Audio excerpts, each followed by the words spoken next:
काय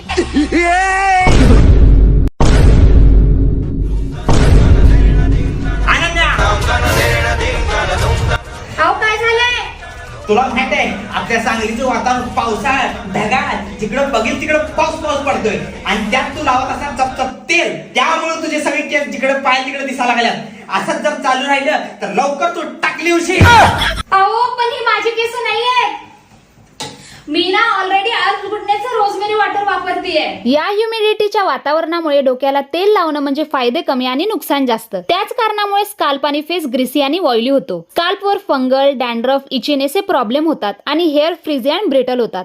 मान्सून मध्ये hair care साठी मी यूज करते अल्प्स गुडनेसचं रोजमेरी वॉटर. याचा वॉटर बेस्ड फॉर्म्युला आहे, सो मी हे डेली यूज करू शकते विदाउट एनी चिपचिप अँड ग्रीसीनेस. हे फक्त हेअरफॉल कमी करणे किंवा हेअर ग्रोथ वाढवणे एवढंच काम नाही करत, तर याच्या यूजमुळे डॅन्ड्रफ सुद्धा कमी होतो. फक्त हेअर्सवर स्प्रे करायचा आहे आणि स्काल्पला जेंटली मसाज द्यायची आहे. हा स्प्रे हेअर्सच्या स्काल्प अँड हेल्थसाठी ऑल अराउंडर आहे. मला या प्रोडक्टचे विजिबल रिझल्ट्स मिळालेले आहेत. तुम्ही बिफोर आणि आफ्टर बघू शकता. Alps goodness rosemary water clinically सिद्ध झाला आहे की हे 3 पट हेअरफॉल कमी करतं फक्त 12 आठवड्यांमध्ये. तुम्ही पण तुमच्या हेअर केअर रुटीन मध्ये स्विच करा अँड अल्प्स गुडनेस ऍड करा. हे प्रोडक्ट पर्पल.com वर अवेलेबल आहे किंवा तुम्ही हा QR कोड स्कॅन करून बाय करू शकता.